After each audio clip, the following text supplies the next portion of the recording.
On ne demande pas ce qu'on n'a pas donné. En réalité, tout ce que vous allez demander sur terre, je parle d'abord des hommes, je suis dans les relations humaines. Tout ce que vous allez demander sur terre aux êtres humains, ça doit être des choses que vous avez aussi déjà donné à quelqu'un d'autre. Donne un amen normal. Donne maintenant un amen de quelqu'un qui comprend.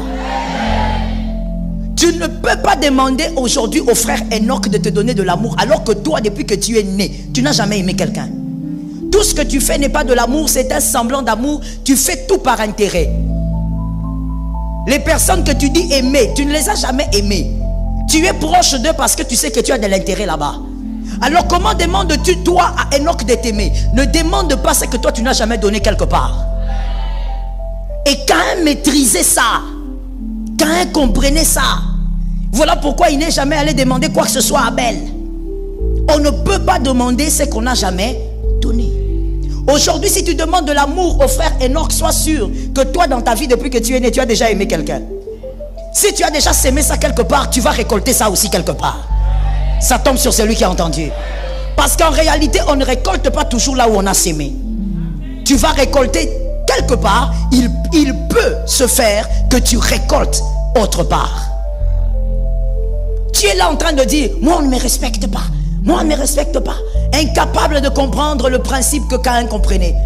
Est-ce que toi tu as déjà respecté qui depuis que tu es né? Fais la différence entre le respect et la peur. Il y a des gens, d'ailleurs, je vais même ajouter une troisième nuance. Fais la différence entre le respect, la peur et une fausse humilité. Il y a des personnes qui sont dans la fausse humilité. Pour une raison. Il y a plusieurs, mais ça m'a épinglé une raison. La première, c'est quoi? C'est qu'il est dans la pauvreté. Une autre, je vais mettre un peu de l'eau dans mon vin. Une autre, il n'est pas dans la pauvreté. Une autre raison donc, la personne n'est pas dans la pauvreté, mais la personne est dans une position où elle est obligée de respecter. Ce n'est pas du respect. C'est la position sociale qui t'impose ce que tu fais. Ce n'est pas du respect. Tu n'as jamais respecté qui que ce soit. Le jour où toi tu auras des âmeurs, on se demande si tu vas respecter.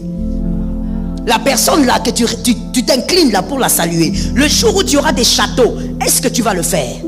Donc aujourd'hui, il y a des personnes qui ne sont pas dans le respect. Elles sont dans le manque. Et comme elles sont dans le manque, elles se sentent obligées de se diminuer, d'être petites pour qu'elles continuent à garder les avantages.